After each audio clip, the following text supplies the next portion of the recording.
आज के इस वीडियो में हम लोग जानेंगे लोग पौधों में पोषण, इसके साथ साथ प्रकाश संश्लेषण के बारे में भी हम लोग जानेंगे। देखिए, प्रकाश संश्लेषण क्या है इसके बारे में थोड़ी सी हम लोग विस्तृत जानकारी प्राप्त कर लेते हैं। तो जिस प्रक्रिया के द्वारा पौधे अपना भोजन तैयार करते हैं उस मूलभूत प्रक्रिया को प्रकाश संश्लेषण कहते हैं। पर्णहरित, तो पर्णहरित का अर्थ होता है, पर्णहरित का अर्थ होता है हमारा क्लोरोफिल। पर्णहरित को ही इंग्लिश में क्लोरोफिल कहते हैं, ठीक है। तो याद रखिएगा, पर्णहरित को इंग्लिश में क्लोरोफिल कहते हैं, ठीक है, क्लोरोफिल। संपूर्ण प्रकाश संश्लेषण की क्रिया को हम निम्नलिखित रासायनिक समीकरण द्वारा व्यक्त करते हैं। यानी एक बात याद रखिए, मेन टॉपिक हो गया कि क्लोरोप्लास्ट में क्लोरोफिल वर्णक पाए जाते हैं, ठीक है। पत्तियों की जो बाह्य त्वचा होती है ना, जो बाहर की जो त्वचा होती है उसमें स्टोमाटा या फिर रंध्र मौजूद होते हैं। प्रकाश संश्लेषण के लिए आवश्यक पदार्थ अर्थात घटक, प्रकाश संश्लेषण की क्रिया में कौन कौन से पदार्थ आवश्यक हैं ये हम लोग समझेंगे, ठीक है। प्रकाश संश्लेषण के लिए 4 पदार्थ की आवश्यकता होती है, पर्णहरित या फिर कह सकते हैं कि क्लोरोफिल। पर्णहरित को इंग्लिश में क्लोरोफिल कहते हैं। तो प्रकाश संश्लेषण के लिए जो होती है मोस्ट इंपोर्टेंट होता है क्लोरोफिल, दूसरा होता है कार्बन डाइऑक्साइड, तीसरा होता है जल के साथ साथ खनिज लवण भी, और चौथा होता है सूर्य प्रकाश, ठीक है। प्रकाश संश्लेषण की क्रिया विधि, तो चलिए अब हम जानते हैं लोग प्रकाश संश्लेषण की क्रिया विधि। अब हम लोग जानते हैं लोग पौधों में पोषण, ठीक है दोस्तों। हम बता दें यह पार्ट 3 है।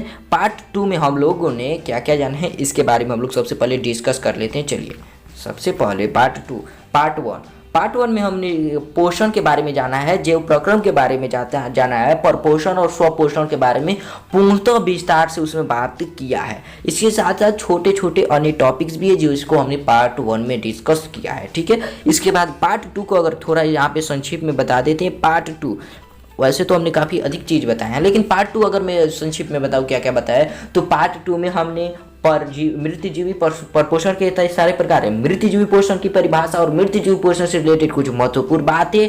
वैसे इसका दूसरा पार्ट होता है परजीवी पोषण, परजीवी पोषण के रिलेटेड परिभाषा, इसकी महत्वपूर्ण बातें। वैसे प्राणिसम पोषण के बारे में बताया, प्राणिसम पोषण से रिलेटेड बातें, प्राणिसम पोषण की परिभाषा, इन सब के बारे में हम लोग पार्ट 2 में बताया। इसके साथ साथ अन्य छोटे टॉपिक्स भी हमने पार्ट 2 में कवर किया है। वैसे इस पार्ट 2 में हम लोग इस पार्ट 3 है, यह पार्ट 3 है, इस पार्ट 3 यह आज का वीडियो जो है पार्ट 3 है। और आज के इस वीडियो में हम लोग जानेंगे लोग पौधों में पोषण, इसके साथ साथ प्रकाश संश्लेषण के बारे में भी हम लोग जानेंगे। तो चलिए सबसे पहले हम लोग जानते हैं पौधों में पोषण। पौधों के आधार पर उन पौधों को स्वपोषी कहा जाता है जो अपना भोजन खुद बनाते हैं। देखिए, पौधों के आधार पर अगर देखें तो उन पौधों को ही हम लोग स्वपोषी कहते हैं जो पौधा जो अपना भोजन स्वयं बनाए। जैसे हो गया सारे हरे पौधे जो होते हैं वो अपना भोजन स्वयं बनाते हैं। अमरबेल जो होता है अपना भोजन स्वयं नहीं बनाते, वो किसी अन्य दूसरे के पौधों के पर निर्भर रह करके, यानी वो परजीवी परपोषण होता है, ठीक है। अब यहाँ पे देखिएगा करें कि पौधों के आधार पर उन पौधों को स्वपोषी कहा जाता है जो अपना भोजन क्या बनाए, खुद बनाते हैं। अगर आप स्वपोषी के बारे में नहीं जानते तो पार्ट 1 में हमने इसके बारे में डिस्कस किया है, जाकर के आप उस वीडियो में देख सकते हैं, डिस्क्रिप्शन में मैं लिंक दे दूंगा। चलिए, जाहिर है कि इन पौधों में प्रकाश संश्लेषण की क्षमता होती है, यानी जो पौधे अपना भोजन स्वयं बनाते हैं यानी कि उनमें प्रकाश संश्लेषण की क्षमता होती है। वे पौधे जो प्रकाश संश्लेषण नहीं कर पाते वे दूसरे पर आश्रित रहते हैं। और अब क्या कर रहा है कि वे पौधे जो प्रकाश संश्लेषण की क्षमता यानी प्रकाश संश्लेषण नहीं कर पाते, प्रकाश संश्लेषण की क्षमता को, प्रकाश संश्लेषण खुद भोजन नहीं बनाते हैं, प्रकाश संश्लेषण की उसमें क्षमता नहीं होती है, नहीं कर पाते हैं, तो वे दूसरे पर आश्रित होते हैं, दूसरे पर निर्भर रहते हैं। इस प्रकार के पौधों को 2 भागों में बांटा जा सकता है। और इस प्रकार के जो पौधे होते हैं वो इनको हम लोग 2 प्रकार से बांट सकते हैं। पहला मृतजीवी और दूसरा परजीवी। पहला क्या हो सकता है, मृतजीवी, और दूसरा हो सकता है परजीवी। मृतजीवी पौधे अपना पोषण सड़े गले कार्बनिक पदार्थ से ग्रहण करते हैं। मृतजीवी क्या होता है कि मृतजीवी जो पोषण होता है अपना पोषण सड़े गले कार्बनिक पदार्थ से ग्रहण करते हैं। मृतजीवी पोषण के बारे में और परजीवी पोषण के बारे में हमने अगले पार्ट 2 में हमने बताया, ठीक है। तो उसका भी डिस्क्रिप्शन में उसका लिंक दे दूंगा। तो करें कि मृतजीवी पौधे अपना भोजन क्या करते हैं, सड़े गले कार्बनिक पदार्थों से अपना भोजन ग्रहण करते हैं, जैसे हो गया गोबर छत्ता यानी मशरूम। जबकि परजीवी पोषण, ये तो मृतजीवी पोषण क्या हो गया कि ये सड़े गले कार्बनिक पदार्थ से अपना भोजन ग्रहण करते हैं, जैसे हो गया गोबर छत्ता। वैसे ही परजीवी पोषण अपना भोजन के लिए किसी दूसरे पर आश्रित होते हैं। परजीवी पोषण क्या होता है कि अपने भोजन के लिए किसी दूसरे जीव पर आश्रित होते हैं। जैसे हो गया अमरबेल, हमने आगे वीडियो में शुरुआत के वीडियो में बताया था कि अमरबेल दूसरे पर आश्रित होता है, तो जैसे अमरबेल हो गया। ये दोनों जो मृतजीवी और परजीवी जो पार्ट हैं, जो सारे परपोषण के पार्ट है, ठीक है। एक और पार्ट होता है परपोषण के, प्राणी संपोषण, लेकिन ये केवल जंतुओं के अंदर ही होता है, पौधों के अंदर नहीं होता है, ठीक है। तो उम्मीद करता हूँ आप इतना समझ गए होंगे। अब हम बात करते हैं प्रकाश संश्लेषण। ध्यान दीजिएगा, यहाँ पे भी हमने प्रकाश संश्लेषण के बारे में बात किया था और यहाँ पे भी बात किया था। तो प्रकाश संश्लेषण होता है क्या, इसे हम लोग थोड़ा देख लेते हैं। देखिए प्रकाश संश्लेषण क्या है, इसके बारे में थोड़ी सी हम लोग विस्तृत जानकारी प्राप्त कर लेते हैं। तो जिस प्रक्रिया के द्वारा पौधे अपना भोजन तैयार करते हैं, उस मूलभूत प्रक्रिया को प्रकाश संश्लेषण कहते हैं। जिस प्रक्रिया द्वारा पौधे अपना भोजन प्राप्त करते हैं, भोजन तैयार करते हैं, उसी पर मूलभूत प्रक्रिया को हम लोग प्रकाश संश्लेषण कहते हैं। और प्रकाश संश्लेषण यानी कि वो क्या करते हैं कि और जिस प्रक्रिया द्वारा पौधे जो होते हैं अपने भोजन को तैयार करते हैं, पौधे अपना भोजन स्वयं बनाते हैं, यानी भोजन स्वयं तैयार करते हैं, तो उसी मूलभूत प्रक्रिया को हम लोग प्रकाश संश्लेषण कहते हैं। सभी हरे पौधे में पूर्ण हरित यानी क्लोरोफिल होता है, जिसमें सूर्य के प्रकाश को अवशोषित करने की क्षमता होती है। सभी जितने भी हरे पौधे हम लोग देखते हैं उसमें पर्ण हरित यानी इंग्लिश में हम इसे क्लोरोफिल कहते हैं, यानी क्लोरोफिल होता है, जिसमें सूर्य के प्रकाश को अवशोषित करने की क्षमता होती है। ध्यान दीजिएगा, अगर हम लोग कहीं पर्ण हरित कहते हैं, पर्ण हरित, तो पर्ण हरित का अर्थ होता है, पर्ण हरित का अर्थ होता है हमारा क्लोरोफिल। पर्ण हरित को ही इंग्लिश में क्लोरोफिल कहते हैं, ठीक है। तो याद रखिएगा, पर्ण हरित को इंग्लिश में क्लोरोफिल कहते हैं, ठीक है, क्लोरोफिल। पर्णहरित को इंग्लिश में ही हम लोग क्लोरोफिल कहते हैं और यहाँ पे इंग्लिश नेम भी लिखा है क्लोरोफिल, ठीक है। पर्णहरित को इंग्लिश में हम लोग क्लोरोफिल कहते हैं। इसकी सहायता से ही सूर्य के प्रकाश को अवशोषित करने की क्षमता होती है और इसी क्लोरोफिल में सूर्य की प्रकाश की क्षमता को अवशोषित करते खींचते हैं पौधे, ठीक है। सूर्य की ऊर्जा की सहायता से प्रकाश संश्लेषण में सरल कार्बनिक, सूर्य की ऊर्जा की सहायता से प्रकाश संश्लेषण में सरल कार्बनिक, अब आगे देखते हैं, प्रकाश संश्लेषण में सरल कार्बनिक अणु, सरल कार्बनिक अणु जो होते हैं कार्बन डाइऑक्साइड यानी CO2 और जल H2O का पादप कोशिका में स्थिरीकरण कार्बनिक अणु ग्लूकोज में होता है, ठीक है। अब देखते हैं, पौधे इस क्रिया द्वारा सिर्फ ग्लूकोज का ही उत्पादन नहीं करते हैं, कारण कि पौधे जो होता है प्रकाश संश्लेषण की क्रिया में केवल ग्लूकोज का ही उत्पादन नहीं करते हैं, ग्लूकोज का ही निर्माण नहीं करते हैं, वरन वे सूर्य की विकिरण ऊर्जा का भी स्थिरीकरण रासायनिक ऊर्जा में करते हैं, जो ग्लूकोज अणुओं में संचित रहता है। इसके साथ साथ वो क्या करते हैं कि सूर्य प्रकाश की जो विकिरण होती है उसकी ऊर्जा का भी स्थिरीकरण करते हैं, यानी कि इकट्ठा करते हैं, जो कहाँ होता है रासायनिक ऊर्जा में, स्थिरीकरण रासायनिक ऊर्जा में करते हैं, जो ग्लूकोज के अणुओं में संचित रहता है, इकट्ठा रहता है। अब देखिएगा,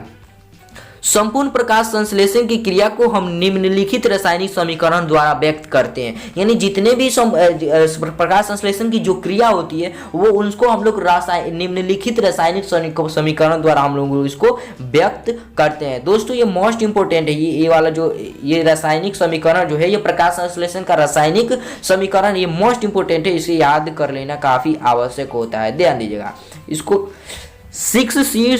6CO2 प्लस 12H2O यानी 12H2O गिब्स सूर्य का प्रकाश के साथ साथ इसमें क्लोरोफिल भी उपस्थित होती है। अब 6C6H12O6 plus 6O2 plus 6H2O, यानी यही होता है आपकी प्रकाश संश्लेषण की क्रिया। रासायनिक समीकरण द्वारा प्रकाश संश्लेषण को व्यक्त करना हो तो यही सूत्र होता है, ठीक है। इसमें गिब्स यानी स्थिर के ऊपर हम लोग ये क्यों लिखे, यानी यह घटित हो रहा है सूर्य के प्रकाश के साथ और क्लोरोफिल के साथ, यानी इसका जो दाब है वो इन दोनों के साथ हो रहा है, ठीक है।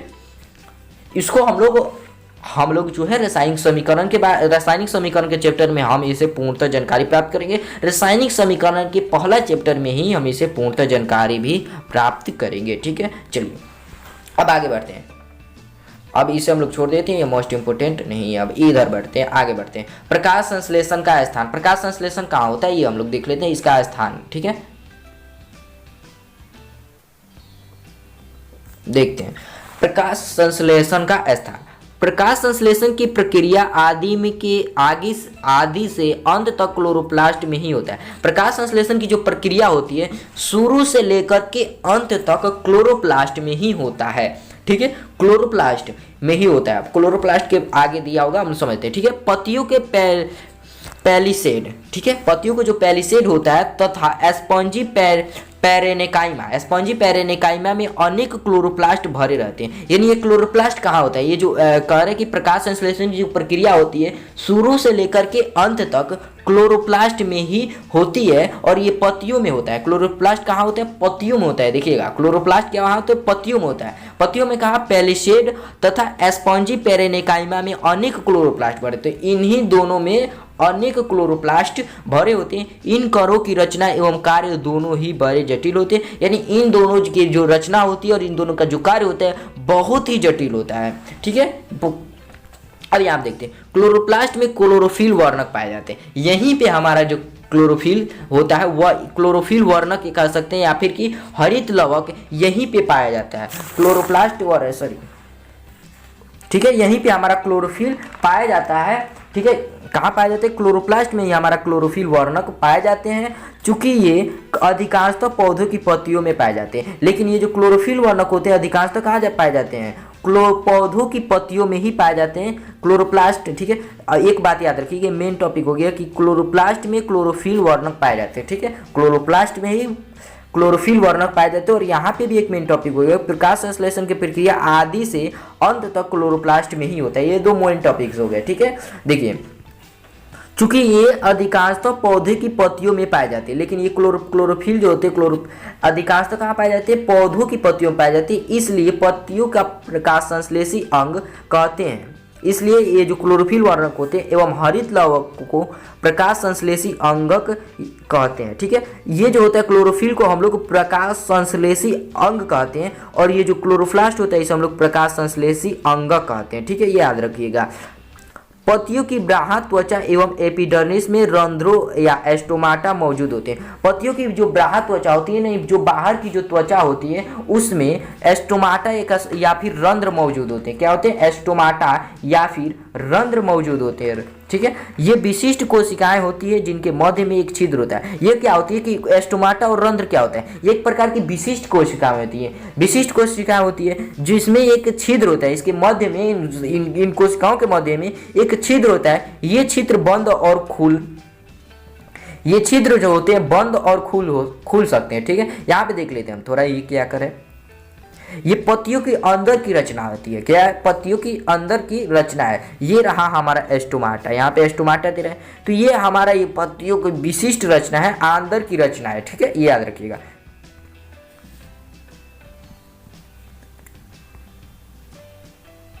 यानी कि रंध्र जो होते हैं वो खुल भी सकते हैं और बंद हो सकते भी है। देखिए यहाँ पे खुला हुआ रंध्र और ये बंद रंध्र। ठीक है, एस्टोमाटा या फिर रंध्र। ठीक है, अब देखिएगा इस रंध्र में यहाँ पे क्लोरोप्लास्ट है।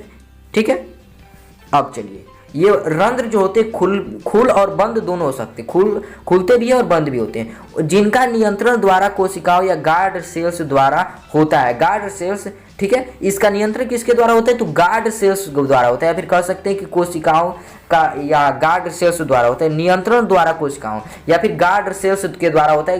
ये खुलने और बंद करने का नियंत्रण कौन तय करता है, कि एस्टोमाटा खुलता है और बंद होता है, इसका नियंत्रण गार्ड सेल्स करते हैं। ठीक है, इन्हीं रंध्रों द्वारा वायुमंडल से CO2 युक्त वायु पत्तियों के भीतर कोशिकाओं में विसरण या डिफ्यूजन द्वारा पहुंचती है। अब करें कि यही जो रंध्र होते हैं इसी के द्वारा वायुमंडल से जो CO2 युक्त CO2 जो होता है वो वायु पत्तियों के भीतर प्रवेश करते हैं, प्रवेश द्वारा पहुंचती है, यानी भीतर पहुंचते हैं। किसके द्वारा, विसरण या फिर डिफ्यूजन के द्वारा पहुंचते हैं। ठीक है, रंध्र का खुलना एवं बंद होना द्वार कोशिकाओं की स्थिति पर निर्भर करता है। रंध्र जो होते हैं, रंध्र का खुलना एवं बंद होना किस पे निर्भर करते हैं, तो द्वार कोशिकाओं की स्फीति पर निर्भर करता है। जब द्वार कोशिकाएं जल अवशोषित कर फूल जाती है, जब द्वार कोशिकाएं जो होती है जल अवशोषित करके वो फूल जाएंगी, यानी कि फूल जाती है, तो रंध्र खुल जाता है। जब द्वार कोशिकाएं जो होगी जल को अवशोषित कर लेंगी और वहां पे फूल जाएंगी तो अब हमारा रंध्र खुल जाता है। इसके विपरीत जब द्वार कोशिकाएं जल बाहर निकल जाता है तथा ये सिकुड़ जाती है तो रंध्र बंद होता है। वही जब द्वार कोशिकाएं बाहर निकल जाता है, द्वार कोशिकाओं का जो जल होता है वो बाहर निकल जाता है, तब ये क्या होती है, जो पत्तियां होती है वो सिकुड़ जाती है, तब यानी कि रंध्र बंद हो जाता है। तब रंध्र क्या हो जाता है, बंद हो जाता है। अब थोड़ा आगे बढ़ते हैं। अब देखिएगा, ये हमने इतना तो समझा कि प्रकाश संश्लेषण के लिए क्या समझा, रुकिए, हमने क्या समझा कि प्रकाश संश्लेषण के लिए प्रकाश संश्लेषण की क्रिया, ठीक है। ये देखिए प्रकाश संश्लेषण का स्थान के बारे में हमने समझा, ये सारा क्या था, प्रकाश संश्लेषण का स्थान। अब हम लोग समझेंगे प्रकाश संश्लेषण के लिए आवश्यक पदार्थ अर्थात घटक। प्रकाश संश्लेषण की क्रिया में कौन कौन से पदार्थ आवश्यक हैं ये हम लोग समझेंगे, ठीक है।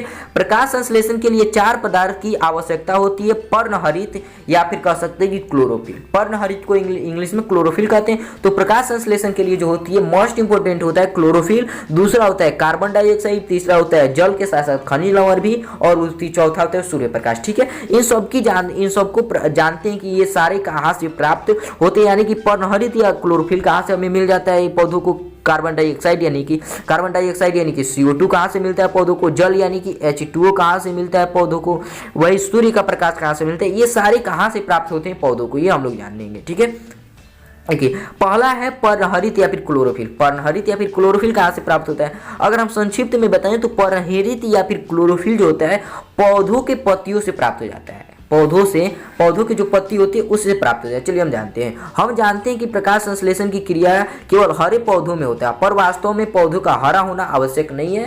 देखिए करे कि आवश्यक नहीं है क्योंकि लाल और भूरे रंग पौधे में प्रकाश संश्लेषण की प्रक्रिया होती है, जैसे कुछ समुद्री घास या अन्य पौधे। करे कि पौधों का हरा, जो पौधे हरे होते हैं उसमें ही प्रकाश संश्लेषण की क्रिया नहीं होती, बल्कि जो लाल होते हैं, जो भूरे होते हैं उसमें भी प्रकाश संश्लेषण की प्रक्रिया पूर्ण होती है। यानी कि हरा होना ही कोई आवश्यक नहीं है, लाल और भूरे रंग में भी प्रकाश संश्लेषण की प्रक्रिया पूर्ण होती है। अतः जैसे कि यहाँ पे दिया है समुद्री घास, साथ के साथ अन्य पौधे भी हो सकते हैं। अन्य प्रकाश संश्लेषण प्रक्रिया में पौधे का रंग उतना महत्व नहीं रखता है जितना कि पादप कोशिका के भीतर हरे वर्णक यानी कि पर्णहरित या फिर क्लोरोफिल की उपस्थिति। करें कि पौधे का रंग उतना महत्व नहीं करता प्रकाश संश्लेषण के लिए। महत्व क्या करता है, तो महत्व यह पड़ता है कि पर्णहरित उसमें है कि पौधे के पत्तियों में क्लोरोफिल है या कह सकते हैं पर्णहरित की उपस्थिति, यह महत्व करता है, न कि पौधे के रंग पे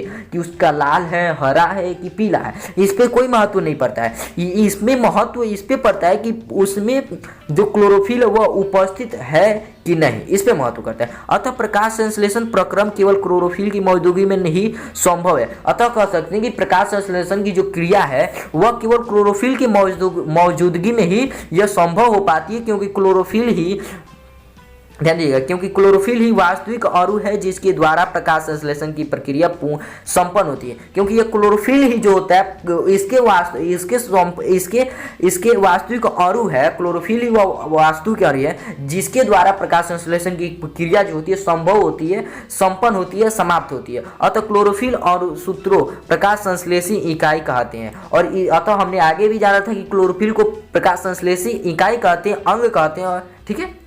तो क्लोरोफिल अणुओं को हम लोग प्रकाश संश्लेषी इकाई कहते हैं। इतना तो क्लियर हो गया कि क्लोरोफिल अभी हमने नहीं जाना कि कहाँ से प्राप्त होता है। तो क्लोरोफिल जो प्राप्त होता है यह पौधे अपने पत्तियों से प्राप्त कर लेते हैं, ठीक है। पौधे अपने पत्तियों से प्राप्त कर लेते हैं। यहाँ पे हमने जाना कि पौधे अपने पत्तियों से प्राप्त कर लेते हैं। पौधे का रंग पर डिपेंड नहीं करता कि पौधे का रंग हरा है तो उसमें पोषण होगा, लाल है और भूरा है तो नहीं होगा, नहीं, इस पे डिपेंड नहीं करता है। इस पे डिपेंड करता है कि उसमें क्लोरोफिल उपस्थिति है कि नहीं, क्लोरोफिल है कि नहीं, इस पे डिपेंड करता है, न कि पौधे का रंग पे डिपेंड करता है, ठीक है। अब देखते हैं, हमने जाना अभी दूसरा पार्ट है कार्बन डाइऑक्साइड। पहला हमने जाना क्या, तो पहला हमने जाना क्लोरोफिल जाना। अब दूसरा कार्बन डाइऑक्साइड। प्रकाश संश्लेषण में पौधे कार्बन डाइऑक्साइड ग्रहण करते हैं और ऑक्सीजन छोड़ते हैं। देखिए प्रकाश संश्लेषण की क्रिया में क्या होता है कि पौधे जो होते हैं कार्बन डाइऑक्साइड को ग्रहण करते हैं और ऑक्सीजन यानी O2 को छोड़ते हैं। पौधे इस आवश्यक CO2 को अपने वातावरण से प्राप्त कर लेते हैं। और पौधे ये CO2 जो होता है इसको कहाँ से प्राप्त करते हैं, तो ये वातावरण से प्राप्त कर लेते हैं। CO2 का सबसे बड़ा भंडार वायुमंडल है। अगर बात करें CO2 का सबसे बड़ा भंडार कौन है, तो वायुमंडल है। इतना याद रखिएगा, CO2 का सबसे बड़ा भंडार कौन है, वायुमंडल है। और वायुमंडल में कितना, 0.03% होता है। ठीक है, CO2 की उपस्थिति 0.03 अर्थात 10,000 भाग में से 3 भाग, ठीक है, CO2 मौजूद है वायुमंडल में। ठीक है, तो इतना याद रखिएगा। अब हमने 2 चीज जाना कि क्लोरोफिल, ध्यान दीजिएगा, यहाँ पे मैं लिखता हूँ क्लोरोफिल। क्लोरोफिल कहाँ से प्राप्त करते हैं, तो क्लोरोफिल जो होता है पौधे अपनी पत्तियों से प्राप्त कर लेते हैं। ध्यान दीजिएगा, क्लोरोफिल के 4 आवश्यक घटक होते हैं, क्लोरोफिल, कार्बन डाइऑक्साइड, जल और सूर्य प्रकाश। तो क्लोरोफिल जो होता है यह पौधे अपने पत्तियों से ही प्राप्त कर लेते हैं। वही CO2 यानी कार्बन डाइऑक्साइड जो होता है पौधे वातावरण से प्राप्त कर लेते हैं। ये 2 चीज हमने जाना। अब तीसरा चीज है जल। जल कहाँ से प्राप्त करते हैं ये हम लोग जान लेते हैं, यहीं पे हम लोग डायरेक्ट जान लेते हैं। जल जो होता है, जल या फिर खनिज लवण पौधे अपने जड़ों द्वारा जल एवं खनिज लवणों को मिट्टी से अवशोषण कर लेते हैं। किससे, मिट्टी से अवशोषण कर लेते हैं। तो पौधे अपने जड़ों द्वारा मिट्टी और खनिज लवणों को पौधे अपने जड़ों द्वारा मिट्टी एवं खनिज लवणों को अवशोषण कर लेते हैं। तो यहाँ पे हमने जाना कि जल कहाँ से प्राप्त करते हैं, जल और खनिज लवण कहाँ से प्राप्त करते हैं, तो पौधे अपने जड़ों द्वारा मिट्टी से जल एवं खनिज लवणों को अवशोषण कर लेते हैं। इतना क्लियर। अब जल यहाँ पे संक्षिप्त में जान लेते हैं, वही बताएगा लेकिन थोड़ा आपको दिक्कत होगी। ठीक है, अब सूर्य प्रकाश यहाँ पे देख लेते हैं। सूर्य प्रकाश जो होता है, सूर्य का प्रकाश जो होता है ये सूर्य के प्रकाश से प्राप्त कर लेते हैं। लेकिन यहाँ पे इसमें कुछ मोस्ट इंपोर्टेंट टॉपिक है, आप समझ लेते हैं। देखिएगा, प्रयोग द्वारा यह साबित हुआ कि हरे पौधे केवल सूर्य के प्रकाश में ही कार्बन डाइऑक्साइड को शुद्ध करते हैं। देखिए, जितने भी प्रयोग हुए हैं उससे यह साबित हुआ है कि हरे पौधे जो होते हैं केवल सूर्य के प्रकाश में ही कार्बन डाइऑक्साइड को क्या करते हैं, शुद्ध करते हैं। जितने भी आपका प्रयोग हुआ है उससे यह साबित हुआ है कि प्रकाश संश्लेषण की सूर्य के प्रकाश में के उपस्थिति में ही कार्बन डाइऑक्साइड को पौधे शुद्ध करते हैं। अंधेरे में प्रकाश संश्लेषण की प्रक्रिया संपन्न नहीं हो सकती है, क्योंकि सूर्य की रोशनी ही इस प्रक्रिया के आवश्यक ऊर्जा प्रदान करती है। इस प्रक्रिया के लिए क्या करती है, आवश्यक ऊर्जा प्रकाश प्रदान करती है। कौन, सूर्य की रोशनी जो होती है इस प्रक्रिया के लिए आवश्यक ऊर्जा प्रदान करती है। ठीक है, अब यहाँ पे जानेंगे, यानी कि प्रकाश संश्लेषण की प्रक्रिया में जो कार्बन डाइऑक्साइड होता है वो कार्बन डाइऑक्साइड को शुद्ध करता है। ठीक है, वही कार्बन डाइऑक्साइड को शुद्ध करके ऑक्सीजन को छोड़ता है। ठीक है, अब यहाँ देखिएगा, हरित पौधे में पाए जाने वाले हरित लवकों में मौजूद क्लोरोफिल ही सूर्य प्रकाश में मौजूद सौर ऊर्जा या फिर विकिरण ऊर्जा को ट्रैप कर या बीपास कर सकते हैं एवं उसके रासायनिक ऊर्जा में बदलकर संश्लेषित ग्लूकोज के अणुओं में इसका समावेश करते हैं। ध्यान दीजिएगा, हरित पौधे होते हैं उसमें जो हरित लवक पाए जाते हैं, हरित लवक में जो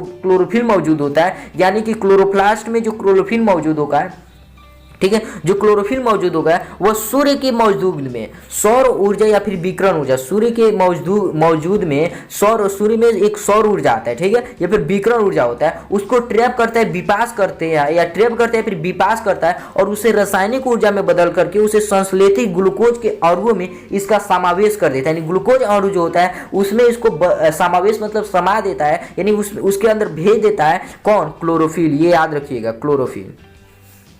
ठीक ना, जब सूर्य के साथ साथ कुछ विकिरण ऊर्जा भी आती है, कुछ सौर ऊर्जा भी आती है, तो सौर ऊर्जा को जो होता है, जो पत्तियां में जो क्लोरोफिल होती है उसको पत्तियां अवशोषित कर लेती है, खींच लेती है, पत्तियां उसको ट्रैप करती है, पत्तियां क्या करती है, उसको ट्रैप करती है, विपास करती है और उसे रासायनिक क्या करती है, उसे रासायनिक ऊर्जा में बदल करके संश्लेषित ग्लूकोज में उसे भेज देती है, संश्लेषित ग्लूकोज में इसका समावेश करते हैं। ठीक है, तो उम्मीद करता हूं आप यह समझ गए होंगे प्रकाश संश्लेषण की क्रिया और पौधों में पोषण। तो उम्मीद करता हूं आप इतना समझ गए होंगे। तो चलिए, धन्यवाद। अभी हम लोग जानते हैं प्रकाश संश्लेषण की क्रिया विधि। अभी तक हमने क्या सीखा ये जानते हैं। अभी तक हमने पौधों में पोषण सीखा,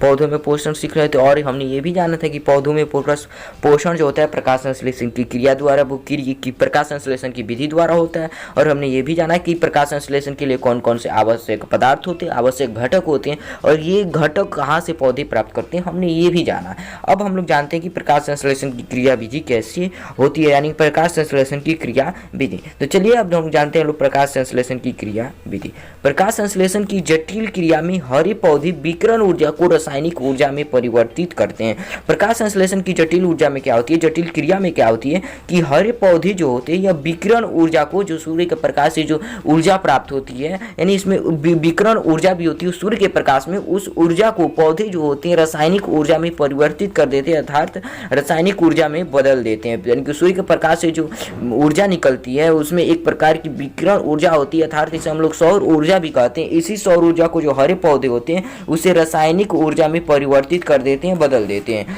अब जब सूर्य का प्रकाश हरी पत्तियों पर पड़ता है तब क्लोरोफिल विकिरण ऊर्जा को अवशोषण करता है तथा इसे इस ऊर्जा द्वारा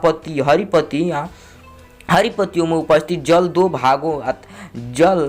भागों अर्थात हाइड्रोजन और ऑक्सीजन में विभक्त हो जाती है। अब देखिएगा करें कि जब सूर्य का प्रकाश हरी पत्तियों पर पड़ता है, यानी जब सूर्य का प्रकाश मानकर चलिए हमारा पत्ती हो गया, ये हमारा पत्ती हो गया, मानकर चलिए ये हमारा पत्ती हो गया, ठीक है। और ये रहा हमारा सूर्य का प्रकाश।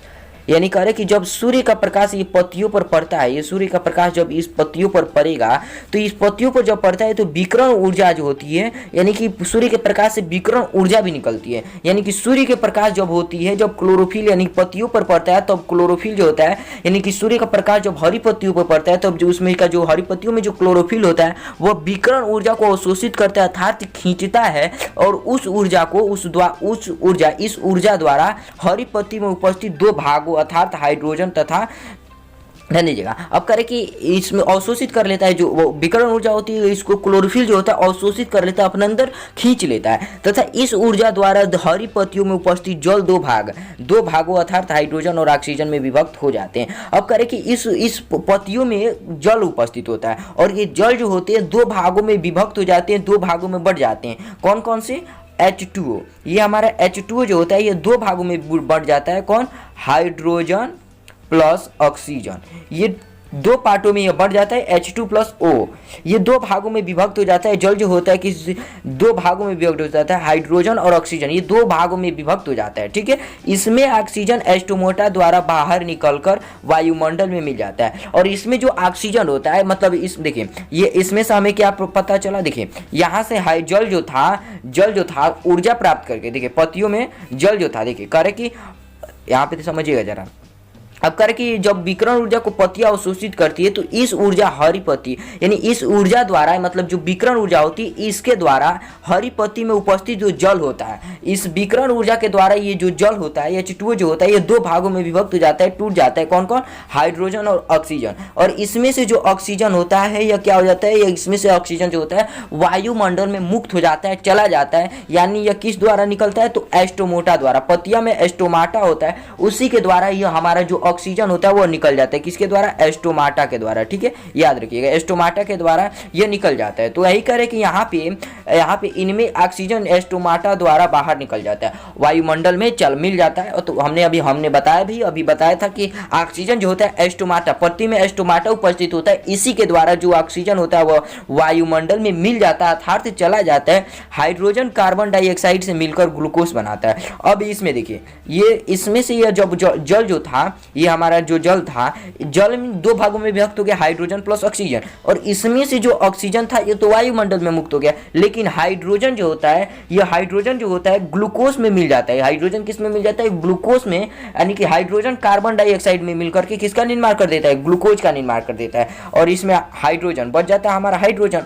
ये जो ऑक्सीजन जो था ये तो वायुमंडल में मुक्त हो गया, बच गया हाइड्रोजन। तो हाइड्रोजन जो होता है कार्बन डाइऑक्साइड में मिल जाता है और ग्लूकोज बना देता है। यानी कि हाइड्रोजन प्लस कार्बन डाइऑक्साइड मिलकर के किसका निर्माण कर देती है? ग्लूकोज का निर्माण देती है, ये निर्माण कर देती है। अब देखिएगा प्रकाश संश्लेषण की पूर्ण क्रिया विधि में प्रकाश की आवश्यकता नहीं पड़ती है। देखिए कह रहे कि प्रकाश पर संश्लेषण की पूर्ण क्रिया विधि, जितने भी क्रिया होती है इसमें प्रकाश संश्लेषण की आवश्यकता नहीं पड़ती, लेकिन प्रकाश जल को विभक्त करने में यानी जल की प्रकाशिक अपघटन करे कि देखिए प्रकाश की हमें आवश्यकता नहीं पड़ती, लेकिन प्रकाश क्या करता है कि जल जो होता है इसको दो भागों में विभक्त कर देता है, यानी कि उसे क्या करता है कि उसे प्रकाशिक अपघटन के लिए आवश्यक है। प्रकाशिक अपघटन के लिए जो हमारा जो सूर्य का जो प्रकाश है इसके लिए आवश्यक है, लेकिन इसके बगैर हमारी प्रकाश संश्लेषण यानी प्रकाश की ऊपर प्रकाश संश्लेषण की पूर्व क्रिया विधि में प्रकाश की आवश्यकता नहीं पड़ती। क्यों? आप देखिएगा, लेकिन प्रकाश जल को विभक्त करता है, यानी कि प्रकाशिक जल जो होता है जल का प्रकाशिक अपघटन के लिए आवश्यक होता है। प्रकाश किसके लिए आवश्यक होता है? एक यहाँ से फैक्ट बन जाएगा कि प्रकाश संश्लेषण में प्रकाश की आवश्यकता नहीं पड़ती, क्योंकि जल जो होता है प्रकाश संश्लेषण की पूर्ण क्रिया विधि में प्रकाश की आवश्यकता नहीं पड़ती, लेकिन प्रकाश जल को विभक्त करने में यानी जल का प्रकाशीय अपघटन के लिए आवश्यक है। प्रकाश क्यों आवश्यक है? तो जल का प्रकाशीय अपघटन के लिए जो होता है प्रकाश आवश्यक होता है, इसके बगैर प्रकाश की हमें आवश्यकता नहीं पड़ती अगर जल का प्रकाशिक अपघटन नहीं होता। ठीक है, तो जल यानी कि प्रकाश की आवश्यकता क्यों पड़ती है, यानी कि अगर क्वेश्चन पूछ दे कि प्रकाश संश्लेषण की पूर्ण क्रिया में प्रकाश की आवश्यकता क्यों पड़ती है, तो प्रकाश संश्लेषण की आंसर हो जाएगा प्रकाश संश्लेषण की पूर्ण क्रिया में प्रकाश की आवश्यकता इसलिए पड़ती है क्योंकि जल का प्रकाशिक अपघटन के लिए प्रकाश की आवश्यक होती है। ठीक है ना, जल की प्रकाशिक अपघटन के लिए। अब आगे बढ़ते हैं, याद रखिएगा ये प्रकाश संश्लेषण की इस प्रथम चरण को प्रकाश अभिक्रिया कहते हैं, और प्रकाश संश्लेषण की ये जो प्रथम चरण कहलाती है ये कौन सा ये प्रथम चरण कहलाएगा, और इसी प्रथम चरण को हम लोग प्रकाश अभिक्रिया कहते हैं। इसके बाद की प्रतिक्रिया जिसमें प्रकाश अभिक्रिया के उत्पादन का CO2 में अपचयन में काम आता है और जिसमें फलस्वरूप ग्लूकोज बनता है। अब करें कि अब इसके बाद ये तो हमारा प्रकाश अभिक्रिया ये तो ये प्रथम चरण हो गया, ये प्रथम चरण हो गया। अब इसके बाद देखते हैं, इसके बाद प्रतिक्रिया जिसमें प्रकाश अभिक्रिया जो होता है, इसके बाद जितनी भी प्रतिक्रिया होती है प्रकाश अभिक्रिया के उत्पाद का CO2, प्रकाश अभिक्रिया में उत्पाद हमने जाना कि हाइड्रोजन प्लस कार्बन डाइऑक्साइड मिलकर के किसका निर्माण करती थी? ग्लूकोज का निर्माण करती थी। तो यहाँ पे करें कि अभिक्रिया उत्पाद CO2 के अपचयन में काम आता है, CO2 जो होता है अपचयन में काम आता है और जिसके फलस्वरूप ग्लूकोज बनता है, और ये CO2 के फलस्वरूप यानी कि जो आपका ग्लूकोज होता है यह बनता है। ठीक ना, ग्लूकोज बनता है। प्रकाश तथा अंधकार में समान रूप में रहता है, प्रकाश संश्लेषण की इत द्वितीय चरण अप्रकाशिक अभिक्रिया कहलाती है। पहला तो प्रकाश अभिक्रिया हो गया प्रथम चरण, और दूसरा चरण अप्रकाशिक अभिक्रिया कहलाती है। इसमें प्रकाश की आवश्यकता नहीं पड़ती है, यह बात याद रखिएगा। प्रथम चरण में प्रकाश की आवश्यकता पड़ती है, जबकि द्वितीय चरण में प्रकाश की आवश्यकता नहीं पड़ती है। अर्थात प्रकाश संश्लेषण की प्रथम चरण में प्रकाश की आवश्यकता पड़ती है, यानी प्रकाश अभिक्रिया की आवश्यकता पड़ती है, जबकि द्वितीय चरण में अप्रकाशिक अभिक्रिया होती है। ये बात याद रखिएगा, द्वितीय चरण को अप्रभाषिक अभिक्रिया कहते हैं, अप्रकाशिक अभिक्रिया कहते हैं। अब इसके बाद देखते हैं, यह चरण अप्रकाशिक अभिक्रिया इसलिए नहीं कहलाता क्योंकि यह अंधकार में होता है, और यह अप्रकाशिक अभिक्रिया इसलिए नहीं कहलाता क्योंकि यह अंधकार में होता है। इसमें प्रकाश की अनुपस्थिति आवश्यक है, और इसमें प्रकाश की अनुपस्थिति इसमें आवश्यक होती है, अपितु प्रकाश होना या न होना का इस पर कोई प्रभाव नहीं पड़ता है। और दूसरी जो चरण होती है, द्वितीय जो चरण होती है, इसमें प्रकाश का होना और न होना इस पर कोई भी प्रभाव नहीं पड़ता है। तो ये होता है प्रकाश संश्लेषण की क्रिया विधि। उम्मीद करता हूँ आप प्रकाश संश्लेषण की क्रिया विधि, प्रकाश संश्लेषण के बारे में, पौधों में पोषण के बारे में अच्छी तरह से समझ गए होंगे। तो चलिए आज के इस वीडियो में इतना ही। तो अगर ये वीडियो आपको अच्छा लगा हो तो लाइक कीजिएगा, शेयर कीजिएगा, सब्सक्राइब कीजिएगा और साथ ही साथ बेल आइकन को ऑन कर दीजिएगा। तो चलिए, धन्यवाद।